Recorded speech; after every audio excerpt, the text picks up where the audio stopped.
So welcome everybody to the second hour of Mindshifters Radio. Today is Monday, September the 20th, 2021.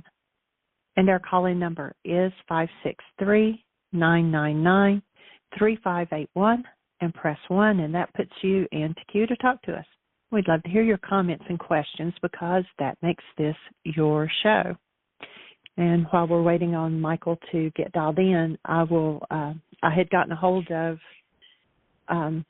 the girl that wrote the song that is our intro and outro for the radio show. It's called Evolve, and Mary Redante is the writer. And one of her links showed up as broken on the website, and so I had contacted her, and she gave me new contact information, and she actually told me that after a long time that she has now got that song back in her repertoire, and that she is really glad that we're still using it for our radio show. And so she's doing really well. She's kind of changed her name after she created her last album, and it's now Maria Sophia. And but I'll be putting that link out there on the website. So if you've tried to get any of that information and those links weren't working, I'll get those back up and running. And if you run across any other links that seem to be not working properly, or you want something else to show up in a different place, drop me a line. My email is Jeanie, Jeanie, @whyagain.org, and let me know. And I'll be glad to see what I can do. So Michael is dialing in. Questions out there today? Somebody come across anything that you need support with, something you disagree with, or whatever? Just press 1 and let us hear from you. And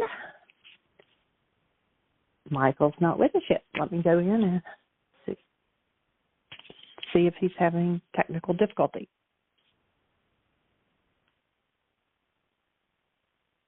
So I'll invite you to go to the website, whyagain.org, and click on the Start Here in the upper left corner, or you can scroll down. There's a bullseye in the middle of the page. Both of those will take you to the same place, and you'll find all of the worksheets. You'll find special radio shows that we've kind of pulled out. I mean, they're all special, but sometimes we'll have one show where we actually walk someone through a worksheet during the whole show, and so we kind of pull those out as special MP3s, so you can access those on that as well. Michael's book is out there.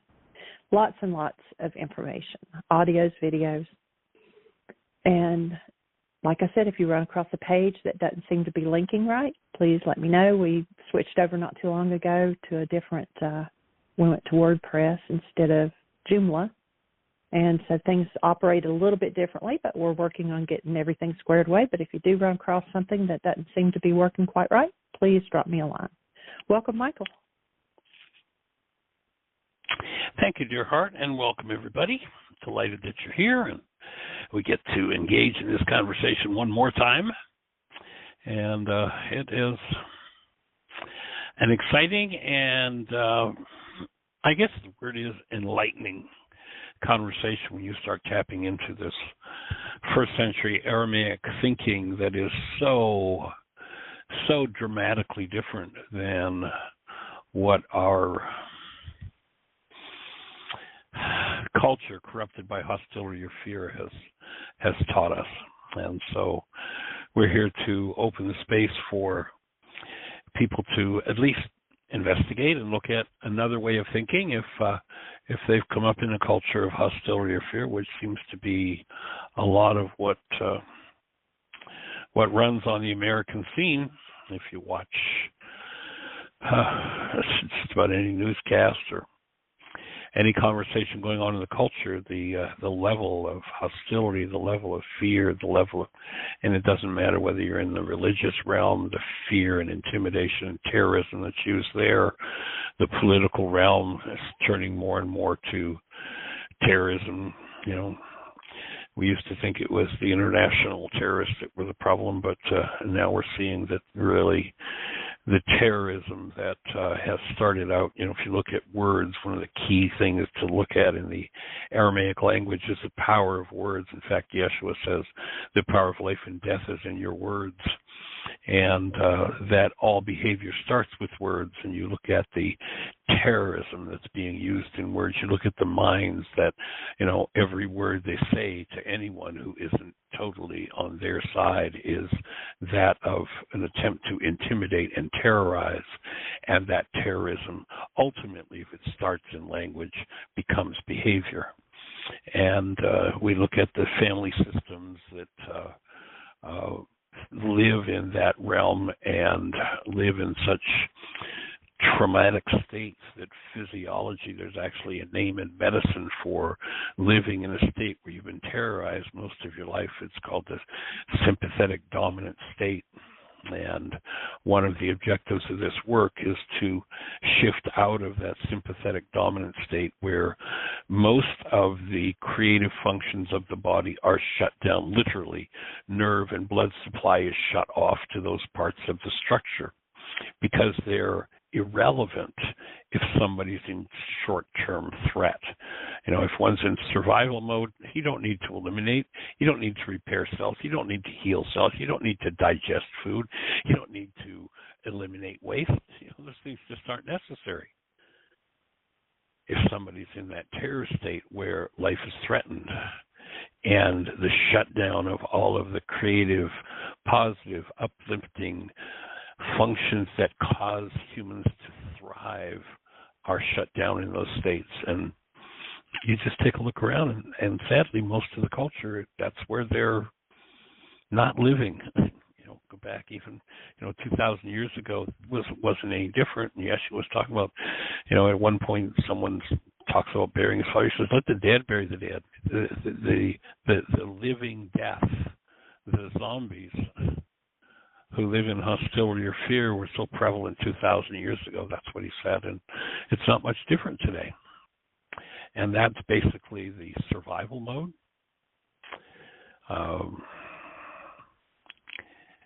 Physiological functions that cause or support survival function well in that mode.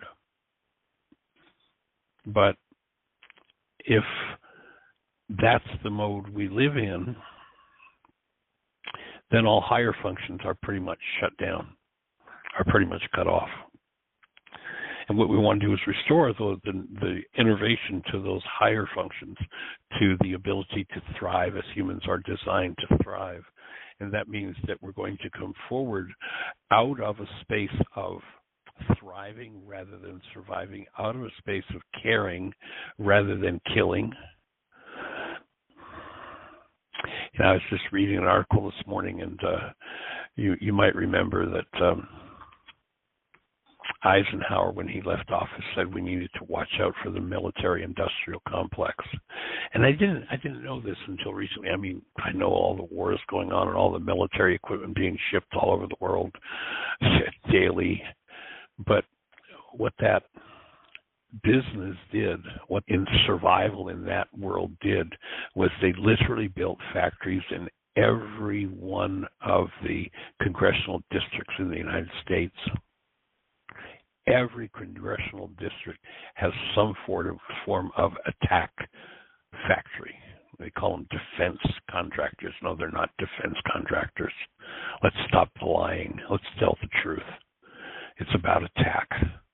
And in order to get politicians to support that attack industry, which is just so prolific throughout the world today, as though it was necessary, they built factories in every one of the 435 congressional districts. So what does that mean? People are clamoring for better pay and jobs, and politicians are giving away the farm in order to get that factory to hire more people, spend more money in their district, and create more funding for them, put more money to line their pockets.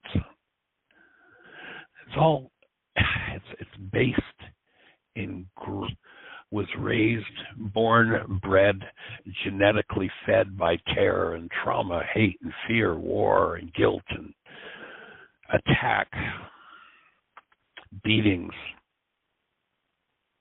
sexual abuse. And the sexual abuse in this country is absolutely rampant. rampant. And it's time for us to change the game. And all of those things I'm speaking about, from the war machine to the sexual abuse, are all based in short-term survival mentality, cells getting the message that there is an imminent threat. We don't need higher functions. We need to keep living in the gutter. So this work is about elevating ourselves from that. You know, when the stress is up and the chips are down, do you feel like you have to terrorize somebody in order to survive?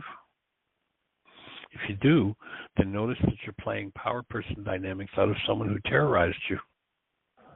And stop lying to yourself. Stop telling yourself a story. You know, perception is the Course in Miracles talks about perception is a skill made up by us to take the place of what the Creator gave you. Creator gave you a tissue structure designed to thrive. And if you're not thriving, perception gives you a series of lies that tells you about how somebody else is the problem in your life and is the reason why you're in survival mode, and what's going on inside of you is all somebody else's fault. And that's a whole construct of the mind. And it's fake and it's false. And it's built on generations and generations and generations of terrorism and trauma for people who are doing that. And it doesn't matter how much money you've got. Some of those vicious mouths I've ever seen are the mouths with millions of dollars in their bank accounts. Supposedly successful people. Excuse me. A mind that has vile words based in hostility or fear for everyone, including themselves, and especially themselves, is not a successful person. There's no success there. But perception is a construct of the mind made up to give us an excuse as to why we're in pain, and that excuse is, and just listen to your conversations when you're upset and disturbance. Is your conversation about clarifying your own internal process and what you're doing to yourself, or is your language about what they did to you? It's time for us to wake up. It's time for us to understand that we are human beings, and human beings are literally, as Dr. Tim says each day he closes his show, it's what we are. Course in Miracles talks about you need not seek for love. Just seek, find, and release the barriers you built within yourself against it.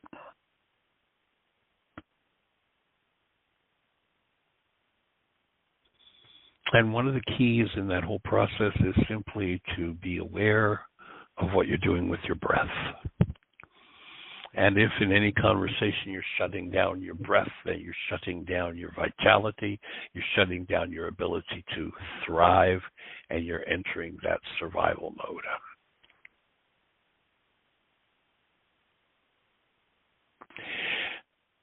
The cellular structure of the body, the individuals that have no eyes to bring them information so they can build a construct about what's going on in the world, receives their information from this either love-based self or fear-based self, hostility-based self. And if we find ourselves in one mode and we'd rather be in the other, then the urgent work is that of continuously observing, becoming the thinker apart from the thought, the feeler apart from the feeling, the actor apart from the actions, observing what your mind is doing. And when it turns to hostility or fear, stop telling stories about other people. Start telling yourself the truth about yourself. Every thought that reflects hostility or fear is a literal death thought in the human structure. It is the stuff death is made of. Stop it.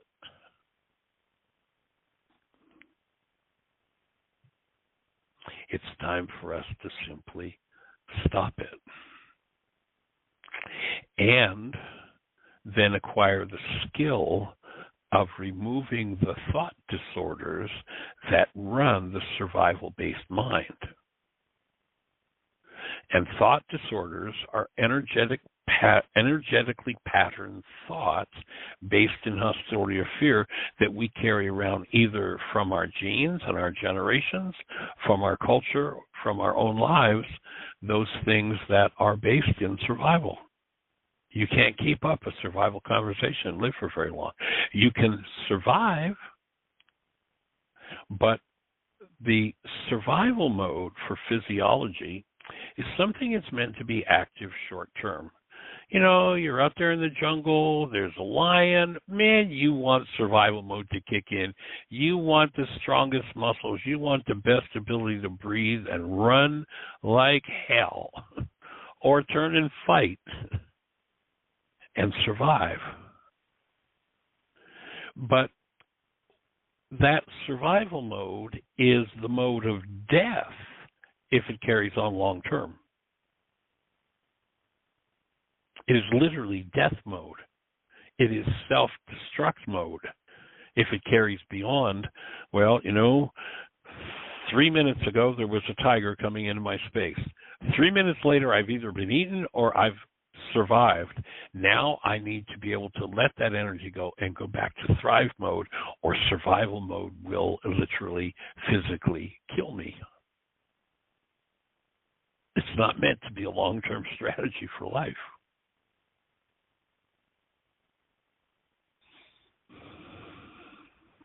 So the realization of who we are as love, and when I say realization, I mean to make real, to bring into full awareness the truth, the reality that you are a being literally made of conscious, active, present love. And that needs to be the prime mode of awareness. Not a perceptual system and a perceptual construct that's always looking out for what's wrong and who's going to attack and how you're going to be attacked and how you're going to escape and how you're going to survive.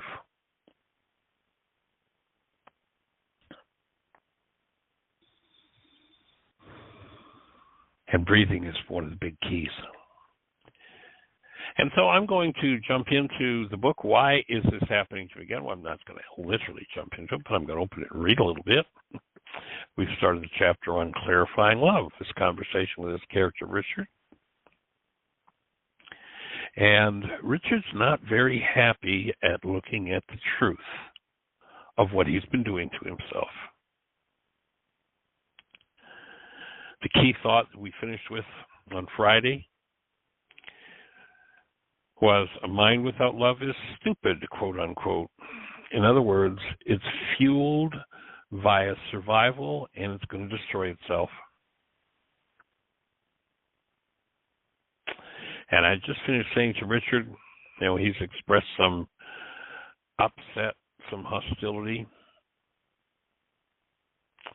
about his reality structure generating perceptual constructs that are strictly internal to him that he can't blame on someone else.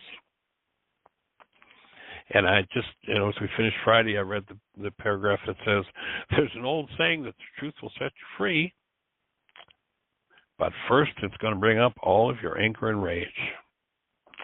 And I'm trying to, Richard's energy's gotten a little heavy at this point, so I'm trying to lighten the energy a little. So, Richard, the word love in this culture is so distorted that its true meaning has been almost lost. Much of the entertainment industry would have us believe that love is sexual athletics and satiation. Others would have us believe that it is self-denial and sacrifice. Still others would have us think we show love by receiving their abuses graciously. Think about it. Who has something to gain by our believing these bizarre definitions of love? I can almost hear Richard's brain churning in search of an answer. I'm not sure what you mean. If I believe love is sexual athletics as portrayed on the screen, I suggested, might I pay for more sick movies and demand more intense and bizarre sexuality in order to be satiated? Might I think what is played out in the movies is normal and try to live up to the reality I've come to believe is true? Might I find myself wanting to participate in the outrageous habits for which much of the entertainment industry is famous? We need to recognize, Richard, that fulfilling outrageous fantasies will never satisfy us. It will only lead to even more bizarre behaviors. And of course, people will try to make those behaviors look normal. Well, that's just, that's what we do, and that's okay. Don't hold me accountable if I'm doing something that's insane and destructive. I think that it's fun, and therefore I'm going to do it. So the bizarre behaviors build. Until we recognize that, we'll continue to repeat those behaviors, wondering, is that all there is? What's wrong with me? If we hold painful realities in our minds, it does not matter how many of the quote-unquote rewards based on an incorrect understanding of life we receive, happiness will still elude us. No matter how many possessions, how much money, sex, power, or fame we achieve, these things can never satisfy us because they are empty and false. Satiation masquerades as satisfaction, but when it is experienced, it cannot deliver its tempting guarantee. And we come to a key thought. Possessions cannot take the place of happiness or relationship. I told Richard the story of the old man on his deathbed who was asked the secret to happiness. The old man is said to have replied, "For years and years I searched for what people told me would make me happy, and then I just decided to serve life and be happy without it." Happiness is a state of mind, a choice we make, not a result of possessing things or being in control of people or circumstances. People often use the sensation that comes from possessing things as a substitute for happiness, for relationship, and as a way of not dealing with their internalized pain. So that's where we're heading with waking up to the truth of who we are as actual human beings, who we are as the actual active presence of love that we're designed to be, and how to function that way. And we're delighted that you're here to be part of the conversation. Miss Jeanie, do we have anybody on the phone queue with a hand up or anything happening in the chat room? Nope, it is all quiet, except I just knocked something over. But it's quiet on the switchboard and no questions in the chat room. So somebody press 1. Which direction would you like the conversation to go? Questions. I can't imagine that if I were in your hometown and I just finished doing that presentation in your local library or church or community center, prison, whatever, and I walked down off the stage, that each of you that are listening wouldn't be coming over saying, "Michael, well, what about," or "I think," or "Here's what that brought up for me," or "Here's what I need support with. How can we support you? What's on your mind?" This show is designed to be a dialogue, not a monologue. So, come on. Somebody push the button. I know your finger's just right there, ready to go. And you may have a thought that, "Oh, my voice would be shaky. I'll be on the radio." Well, so what? Can you let that be okay and let your voice be shaky and ask your question anyway? Or maybe, it's, I don't know enough about this to ask the right questions. Believe me, your question, if you ask it, is the right question. And so, what's your question? How can we help you? There's a story about Albert Einstein, and they apparently said to him, or asked him the question, if you were to be given a problem you had to solve within an hour or you would be dead, what would you do? And he is said to have replied, I would take 55 minutes to figure out the right question to ask, and then I would solve the problem in the last 5 minutes. Questions are really the key. Questions are key because literally inside of us is every answer to every question. There is a power in us that will feed us every answer we need. But the process operates through resonance. And you have to get the question right in order for the answer to be resonated out of that power that resides within you that has all of the answers. Ultimately, that's what we're here to connect you with, to get, who was it that said, get your bloated nothingness out of the way. That survival, fear-based self, get rid of it, let it loose. And then, when you ask a question, there is a power in you that literally has access to all knowledge in the universe, known and unknown. And when the frequency, when the vibration, the same way as when I say, don't think about the color of your car, through resonance, what moves in you is the color of your car. In exactly the same way, when you ask the right question, then through resonance, you're offered the answer if you can get your bloated nothingness out of the way. And so that's one of the practices that we each engage in, and it's forgiveness that allows that to happen. It's forgiveness that releases the non-being mind. It's the ability to construct stories out of everything in the mind and the genes that have been dissociated from stories that make it look like everything that's going on in my life is somebody else's fault. You'll notice if you've been through a particular painful reality 87 different times with 42 different people, you're the only one that was there every time. Now notice that your mind can make up a story about all 42 of those people. But you're the one that was there, and your mind is lying to you. The way that the non-being mind, our last chapter was the body has a mind of its own.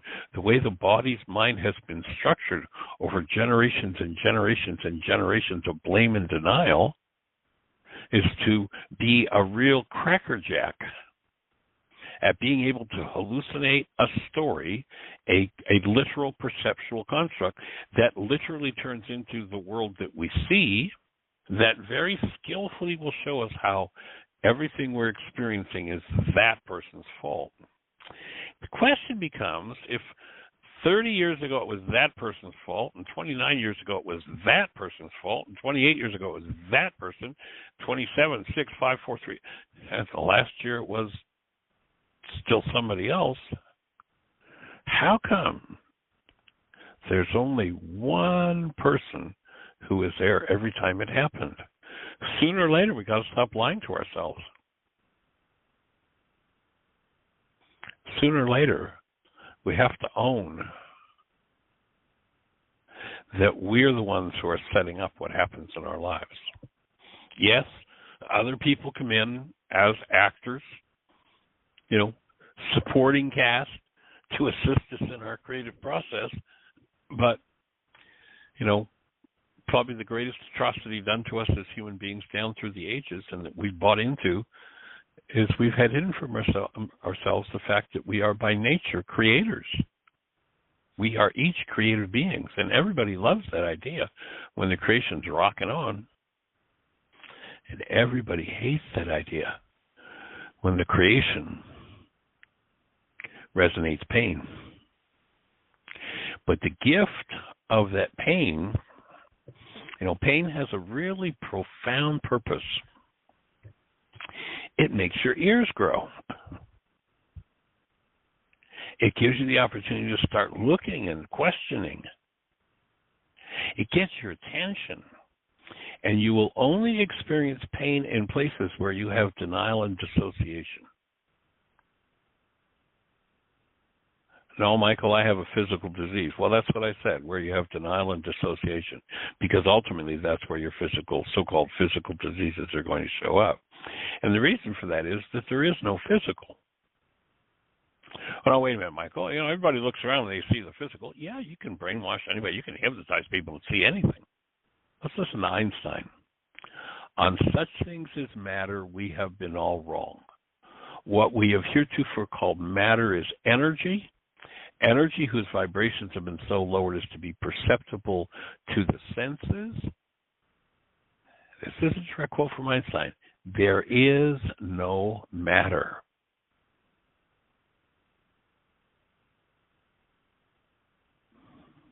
What exists is energy.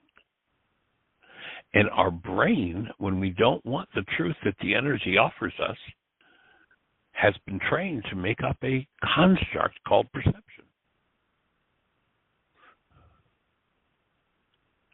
Think they look out at the world through their eyes. And that's such a ludicrous thought. But everybody believes, oh, I looked out there and saw it. No, you didn't. Light energy came in through your eye. You can't see out through your eye.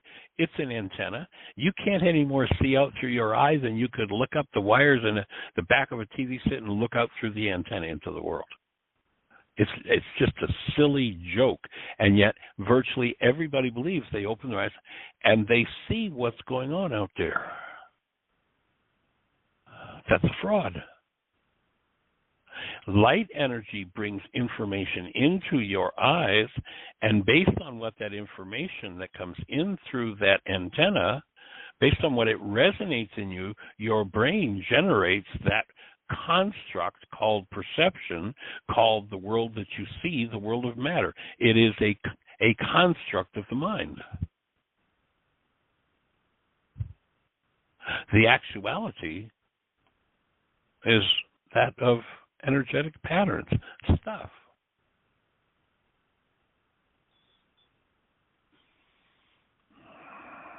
And as long as you live in denial, and our definition in this work of denial is when I think or speak as though something outside of me is the cause of what's moving inside of me, I'm in denial. And I'm saying to my mind, you are not allowed to show me accurately what's happening here. You must show me a construct that says that Bill is the cause of my pain or my trauma. So sure enough, my mind will generate a construct.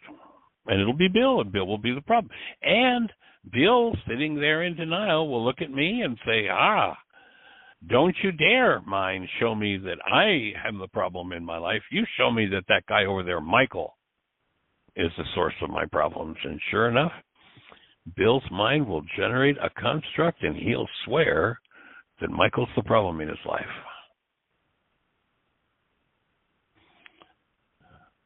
Have you ever sworn that somebody else was the reason you were in pain?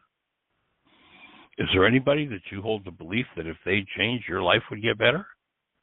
If they change and you don't change the part of you that resonates with that they're about, then you'll just go out and hook somebody else into doing it with you. You find someone else to play it out. Because when we're in denial, when we think or speak as though something outside of us is the cause of what's moving inside of us, we literally must cut off access to the information in us that represents the truth. And that's called dissociation. When I'm cut off from the truth, then I use language and perception to construct a world that twists the truth backward and literally shows me that Bill's the problem in my life, as Bill does the same thing with me. It's not until either I or Bill say, I've been through this 87 different times with 42 different people. I'm starting to suspect that maybe the problem isn't Bill. Maybe the reason I'm in pain is because of something I'm holding on to, something I'm not willing to be responsible for. It takes a huge piece of learning to get through that one.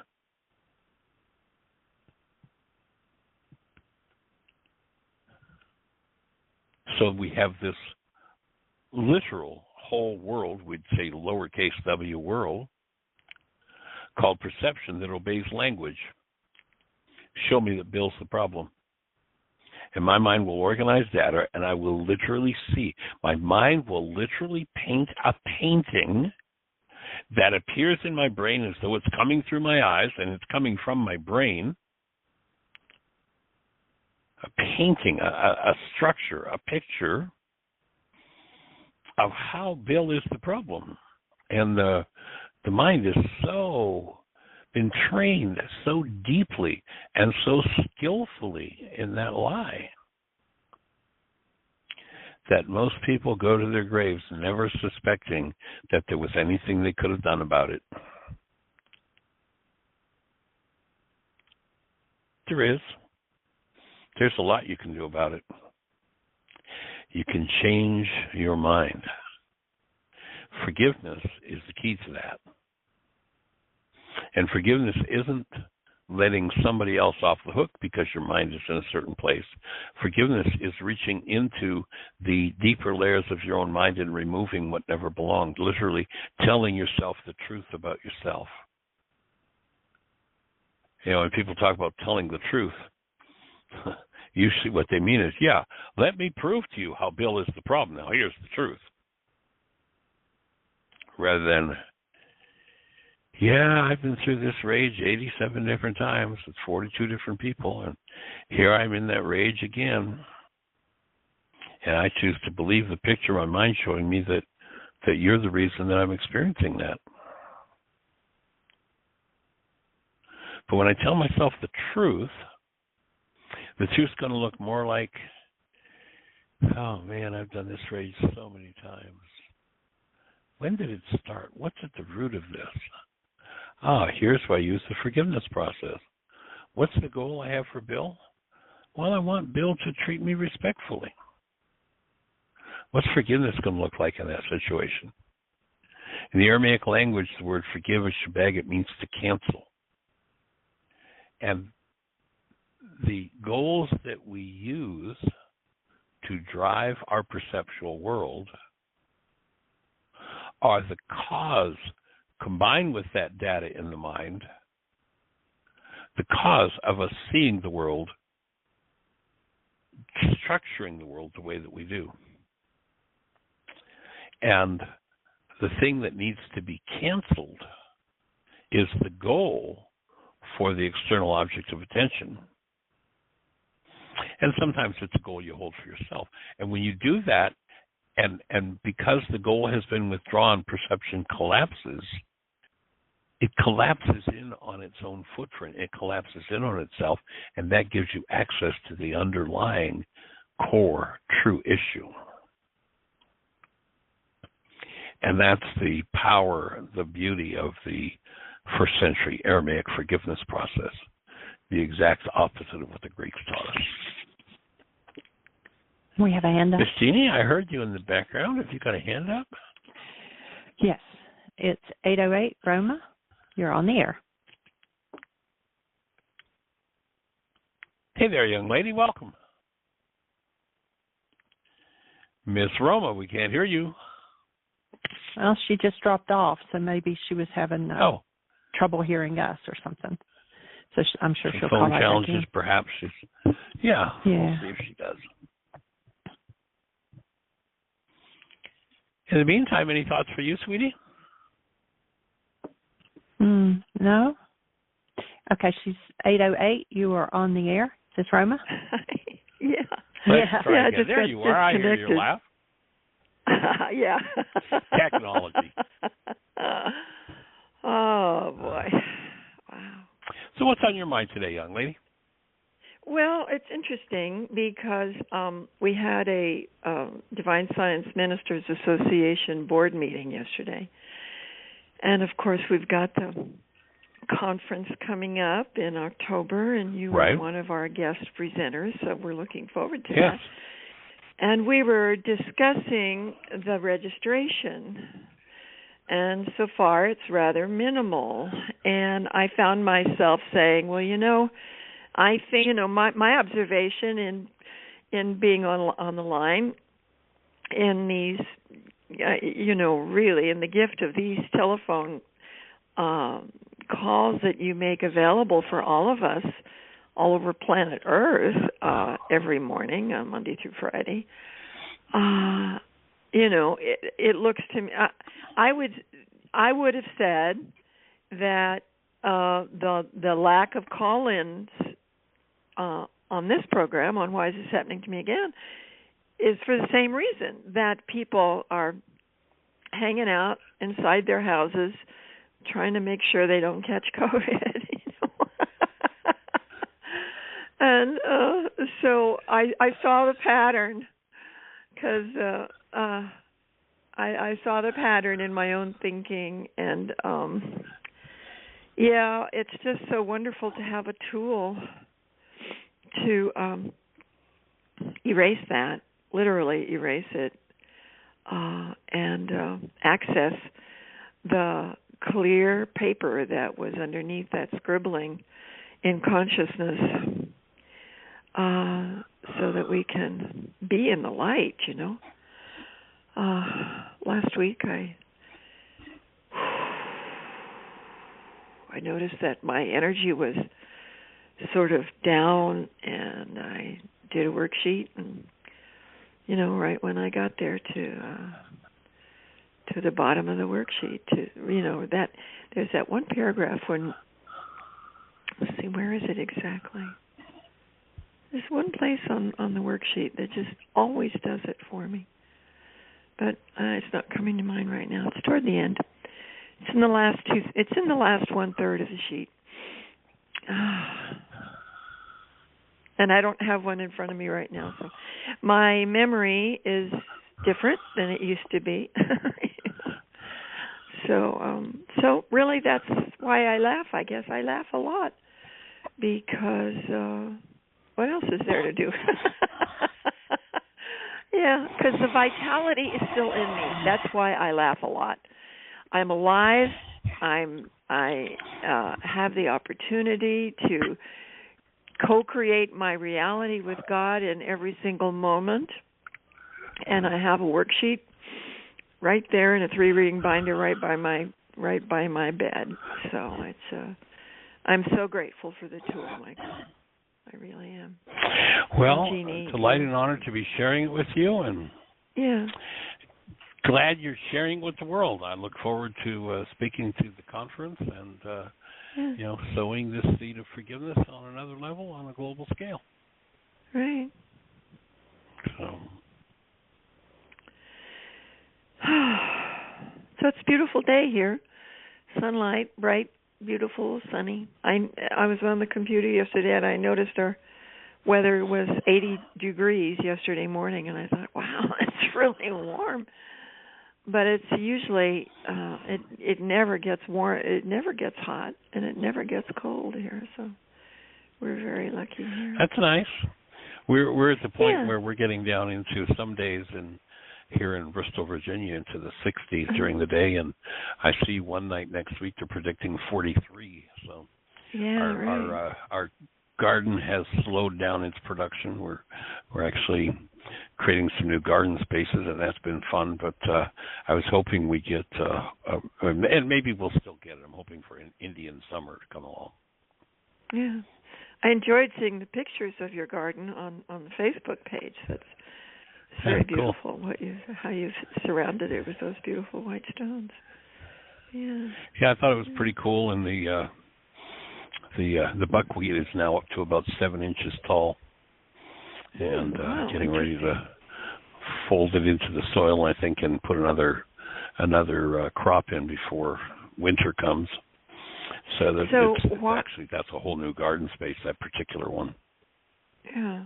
And what was your purpose and reason of planting buckwheat? Well, they call it green manure. Basically, Jeanie and I went out about 2 weeks ago, and we rented a U-Haul trailer, large one, and we got 2 tons of compost from the local composting facility. 4,000 pounds that we shoveled into those gardens. Wow. And they're composted leaves and grasses. So we put that in with a soil mixture, And then they call buckwheat or similar things. There's several different relatively fast-growing crops, and we just put these buckwheat seeds in about maybe 8 days ago, and they're already now 6-7 inches tall. And what they do is they release the nutrients in the soil, so they're called green manure, and then plowing them back into the soil, it puts that nutrient, that decays, feeds worms, feeds microbes, just builds the health of the soil.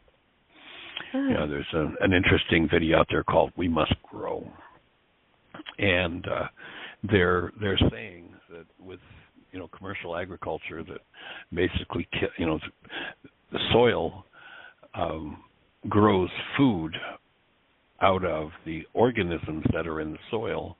If you spray, as commercial farming does, 10 gallons of glyphosate, cancer-causing glyphosate, on every acre of land before you grow, virtually everything, including those microorganisms that are designed to grow, are dead.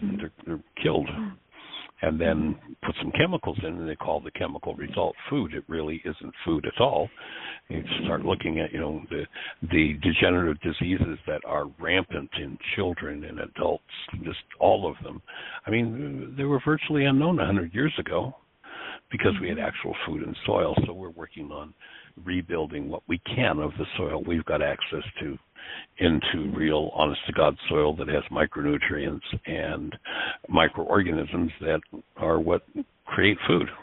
Our first little garden when we first moved here 3 years ago was a space about 15 feet by 3 feet. We had, I think, 4 or 5 tomato plants in it, and the tomato plants grew up to about 4 feet tall, and that was their limit, with the fact that the soil had just been, what soil has become in America. And we started building it, composting and building it, and this year our shortest tomato tree is about 8 feet tall, and the tallest one's about 9.5 feet tall. And we're getting tomatoes that are over a pound each, that are just, I haven't eaten tomatoes like this in 25 years. So we're building the soil up. So we just added 2 additional gardens to the spaces we're going here and building soil. So that's kind of an interesting scientific experiment. Yeah, it is. I like to think of life as a scientific experiment. I just do. Well, that is. It's an opportunity for sure. Well, and one of the primary things that I hold in my consciousness as a vision or a goal is to extend my human lifespan. I'm really curious. I'm really curious to see what's possible. And my body is so healthy. I'm 78 years old, and my body is amazingly healthy. There's absolutely nothing wrong with it. Yeah, no pain anywhere. So nice. Awesome. Well, you've been doing your work. I had a strawberry. What? Yeah. Say it again. That's the natural state. That's where we're supposed to be. Yeah. Right. But it wasn't always that way. When I was newborn, there was a strawberry birthmark on my spine at the waist, and the doctor cut it off. So, he had a knife there in case I was a boy, and so he just took it off. And it was a spot of trauma for my spine, for about 75 years actually. But I've done I do a lot of work on the floor. I'll lie down flat on my back on the floor and really just kind of move my body in whatever direction it wants to move. And essentially, I guess I'm stretching the muscles. And the thing is that area in my back was really rigid for all those years. But I've gotten to a point now where that damage has been completely, it's disappeared. It's just not there anymore. Sweet. Yeah, so that's my that as a divine science minister, that's my my personal that's real science. Frontier to see what's possible here with the gift of human life that God has given all of us. So precious and such a, I mean, I guess I'm just going to say it. We haven't even begun to see what's possible on this planet yet, you know? I mean, I don't know. I just feel that. I feel that in my soul.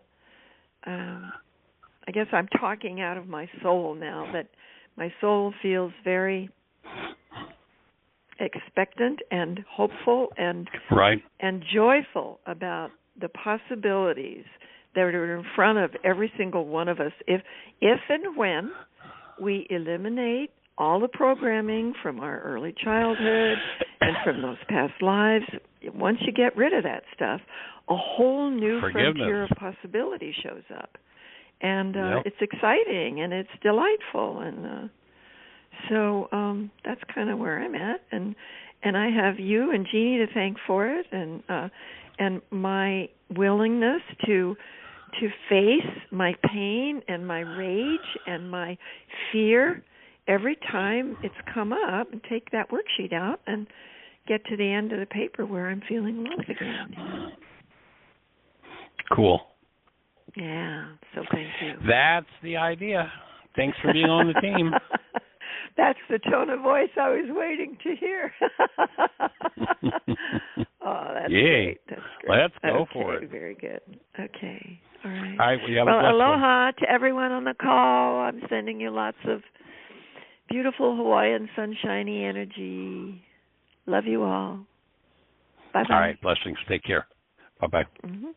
Bye.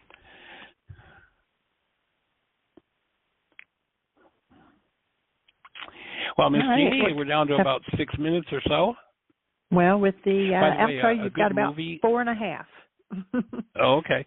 Well, a good movie, if you're interested in that conversation about the soil, is called Kiss the Ground. As in, bend down and kiss the ground, and it is hosted by Woody Harrelson, and he's talking about the healing of the soil on the earth. And one of the things that the experts are telling us, that the way commercial farming is done, that we've literally killed the soil almost globally, and that we perhaps have about 60 years left of the ability to grow food before the soils of the earth are so depleted there will be no food produced by the earth.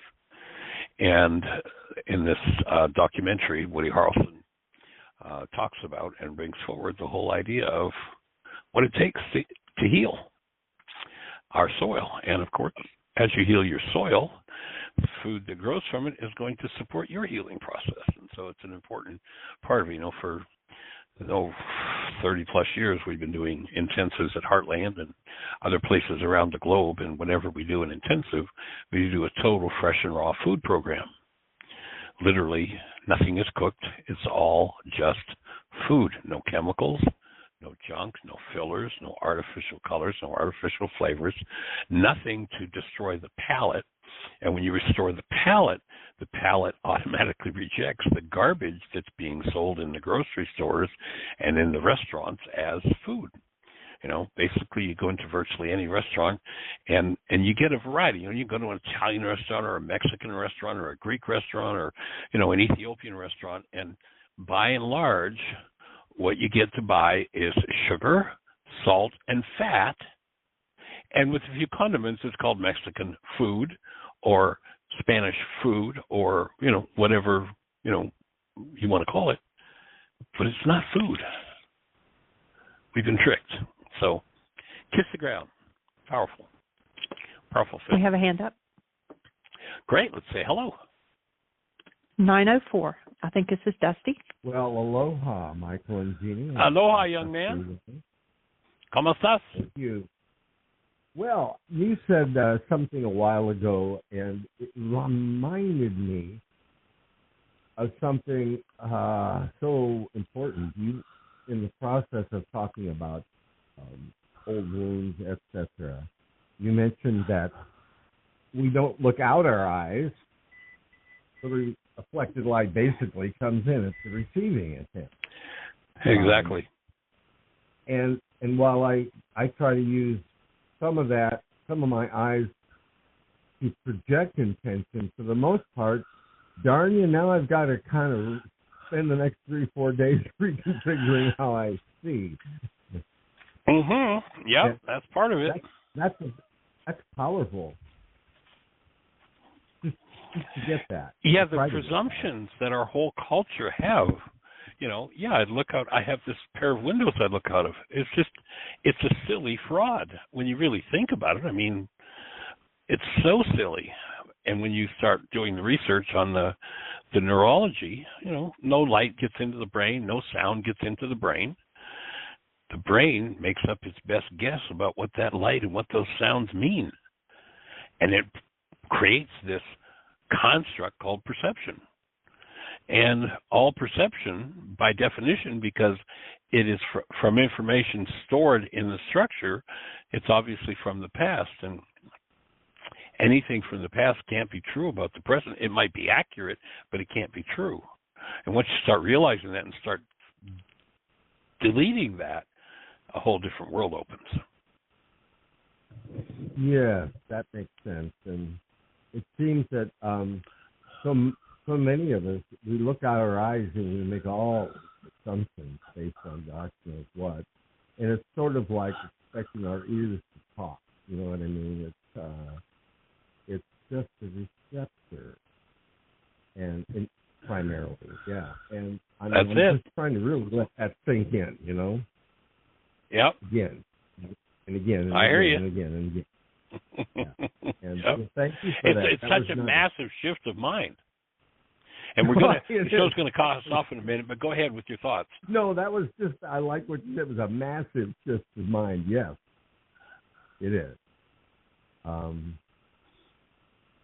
Like I said, it's one thing to have a faculty where you can, shall we say, mock up intention or whatever in a variety of ways.